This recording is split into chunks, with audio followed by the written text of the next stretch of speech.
Friends, welcome you all in my YouTube channel. Today I am going to discuss about a question from CSIR NET 2023. तो ये एक linear algebra का question है। चलिए देखते हैं ये क्वेश्चन क्या दिया हुआ है। बोला है कि D be a real vector space of real polynomials in one variable with degree less than और इक्वल टू 10। तो बोला गया है भी एक रियल वेक्टर स्पेस है, उनका डिग्री लेस और इक्वल टू 10 है, ठीक है, इंक्लूडिंग जीरो पॉलिनोमियल भी दिया हुआ है। तो टी वी टू भी ऐसे डिफाइन किया गया है, equal T P equal to P dashed, T P equal to P dashed ऐसे दिया हुआ है। और देन बोला है कि which of the following statements are correct, ठीक है। रैंक ऑफ टी दिया है, डिटर्मिनेंट, रेस और आइगन वैल्यूज दिया है। तो ये हो गया कि क्वेश्चन क्या गिवन है। तो हमें क्या करना है वो देख लेते हैं, ठीक है।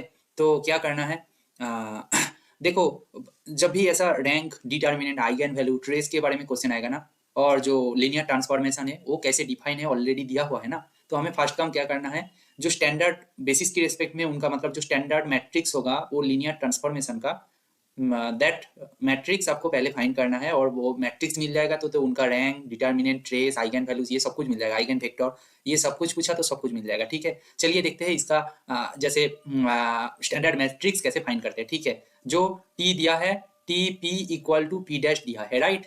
तो जो हमें जो पी है, पी कहाँ से आ रहा है, भी से है। ये भी का बेसिस क्या है, 1 x² डॉट डॉट करके x पावर 10 तक है, क्योंकि ये दिया हुआ है कि जो पॉलिनोमियल है, जो रियल पॉलिनोमियल है, उनका जो डिग्री है वो लेस देन और इक्वल टू 10 है, ओके। तो भी का ये बेसिस हो गया, ओके।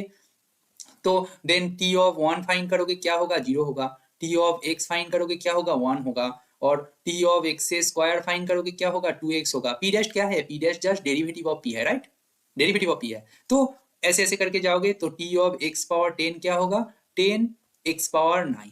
देखो एग्जाम हॉल में तो आपके पास उतना टाइम नहीं मिलेगा, राइट। आपको मतलब क्या करना है तो वो तो मतलब शॉर्ट फॉर्म में कर लोगे, बट अभी मैं आपको समझाने के लिए मैं ऐसे प्रॉपरली डिस्क्राइब कर रहा हूँ, ठीक है। तो ऐसे हो गया, तो टी ऑफ 1 तो 0 आ गया। तो हम लोग स्टैंडर्ड मैट्रिक्स कैसे लिखते हैं, जो बेसिस का जो वेक्टर्स होता है, एक वेक्टर के ऊपर ऑपरेशन को यूज किया, लीनियर ट्रांसफॉर्मेशन को, जो लीनियर मैप है उनको यूज किया, तो क्या आया, 0 आया। 0 को क्या करना है, वो जो बेसिस का वेक्टर है उनका कॉम्बिनेशन में लिखना है। तो 0 को कैसे लिख सकते हैं, 0 into 1 plus 0 into x plus ऐसे ऐसे करके 0 इंटू एक्स पावर 10 लिख सकते हैं। सिमिलरली 1 को लिख सकते हैं 1 इंटू 1 प्लस बाकी पूरा जो कुछ है सब कुछ 0 है, राइट, 0 इंटू एक्स पावर 10। ऐसे ऐसे करके 2 को लिख सकते हैं कैसे, 0 into 1 plus 2 into x plus all 0 plus 0 into x power 10। ऐसे ऐसे करके ऑल लिख सकते हैं। तो जो स्टैंडर्ड मैट्रिक्स आएगा उनको मैं टी मान लेता हूँ। तो टी को कैसे लिखोगे, टी इक्वल टू 0 0 0, ये फर्स्ट कॉलम 0 हो जाएगा क्योंकि फर्स्ट कॉलम कहाँ से आया, इनका कोएफिशिएंट, ये करके इतना, ठीक है। तो सेकंड जो आएगा वो आएगा क्या, 1 0 0 डॉट डॉट करके 0। और थर्ड जो कॉलम आएगा क्या होगा ना, 0 2 0 डॉट डॉट करके 0। ऐसे ऐसे करके जाएगा, एंड क्या होगा ना 0 0 डॉट डॉट करके जाएगा, जाने के बाद आएगा 10, राइट, 10 आएगा और लास्ट एंट्री होगा, क्योंकि ये x⁹9 का कोएफिशिएंट 10 है, ठीक है। ये जो टी मैट्रिक्स आ गया, ये मतलब ऑर्डर क्या होगा, ये होगा 11 क्रॉस 11, राइट, क्योंकि ये 1 x² करके x पावर 10 तक है। तो ये तो 10 हो गया, टोटल 11 वेक्टर्स है ना इनका बेसिस में, तो ये 11 क्रॉस 11 मैट्रिक्स आ गया। तो मेरा जो स्टैंडर्ड जो मैट्रिक्स है वो फाइंड हो गया, standard matrix, okay. Standard matrix मिल गया हमें, ये टी स्टैंडर्ड मैट्रिक्स मिल गया। अभी फाइंड करो कि टी के लिए, देखो क्लियरली जो लास्ट जो कॉलम, लास्ट जो रो है ये पूरा पूरा के पूरा 0 है, राइट। ये क्या बोलते हैं, 0 वेक्टर है। ये जो रो है ये 0 वेक्टर है, ठीक है। बाकी जो है इधर देखो ये 1 है, ये पाइवोटल जो एलिमेंट 1 मिल गया, सेकेंड के लिए 2 मिल जाएगा, थर्ड के लिए इधर 3 मिल जाएगा, ऐसे ऐसे करके 10th रो के लिए 10 मिल जाएगा, राइट। तो टोटल 10 पाइवोटल एलिमेंट मिल रहा था, पाइवोटल एलिमेंट मिल रहा था, ठीक है। तो इसका मतलब क्या हो गया, रैंक ऑफ टी क्या हो जाएगा, 10, राइट। समझ में आ रहा है, मतलब बहुत ही ट्रिकी, मतलब बहुत ही आसान भी है। आपको बस कैसे मैट्रिक्स फाइंड करते हैं, स्टैंडर्ड मैट्रिक्स वो पता है, और रैंक, नालिटी ये सब फाइंड करना है तो आसानी से हो जाएगा। तो रैंक ऑफ टी आ गया 10, रैंक ऑफ टी 10 आ गया, तो फर्स्ट ऑप्शन देखो रैंक ऑफ 10 टी 10 दिया हुआ है, तो ये सही है। बट देखो ये जो टी मैट्रिक्स है ये क्या है, ये एक अपर ट्रायंगुलर मैट्रिक्स हो गया, अपर ट्रायंगुलर मैट्रिक्स है। तो अपर ट्रायंगुलर मैट्रिक्स है और इनका डायगोनल जो एंट्रीज है पूरा के पूरा 0 है। देखो ये जो डायगोनल में एंट्रीज है ये पूरा के पूरा 0 है, राइट। तो डायगोनल में पूरा के पूरा 0 है, तो डिटर्मिनेंट ऑफ टी क्या हो जाएगा, 0 क्रॉस डॉट डॉट करके 0 मीन सीधे 0, क्योंकि इनका ऑल आइगन वैल्यूज है 0, ठीक है। तो डिटर्मिनेंट 0 आ गया, तो सेकेंड ऑप्शन सही हो गया। अभी अभी देखो सेकेंड ऑप्शन तो सही हो गया, तो थर्ड ऑप्शन भी सही हो जाएगा। ट्रेस ऑफ टी क्या होता है? Trace means sum of diagonal entries of T that is also equal to zero. तो ट्रेस टी जीरो हो गया। All eigen values of T are zero. T क्या है? अपर ट्रायंगुलर मैट्रिक्स है। Upper triangular matrix होता है तो diagonal entries are eigen values of that matrix, right. हम तो कैरेक्टरिस्टिक इक्वेशन से लिख सकते हैं। कैरेक्टरिस्टिक इक्वेशन वो तो बस क्लास 11 12 का काम है, वो तो कर सकते हो, बट आपको ये प्रॉपर्टीज पता होना चाहिए। और मैट्रिक्स को देखने से ही मतलब समझ में आ जाएगा कि इनका जो आइगन वैल्यूज होगा वो एकदम डायगोनल एंट्रीज ही होगा। और ये जो मेन डायगोनल है वो तो diagonal entries all are zero, तो all eigen values are zero. ठीक है, देखो ये 4.75 मार्क्स का क्वेश्चन था।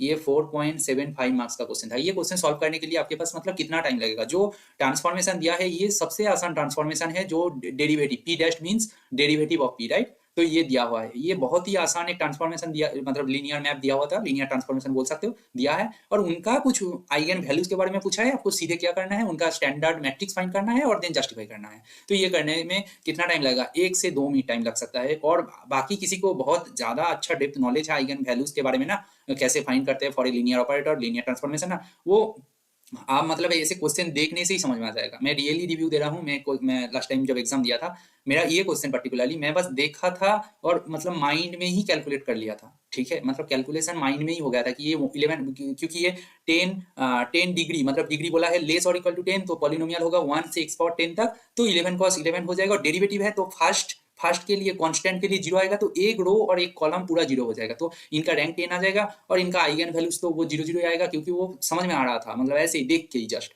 तो समझ में आ रहा था। और डायगोनल जीरो है और अपर ट्रायंगुलर है, तो बस बात ही खत्म हो गया कि ट्रेस को जीरो बोल देंगे, डेट भी जीरो बोल देंगे, क्योंकि हमारे पास all eigen values are zero, right. ऐसे आप ऐसे सोच सकते हो, बट प्रोसीड्योर ही है। ठीक है, ये CSIR नेट 2023 का क्वेश्चन है। ये बहुत ही आसान क्वेश्चन था जो पार्ट सी में दिया गया था।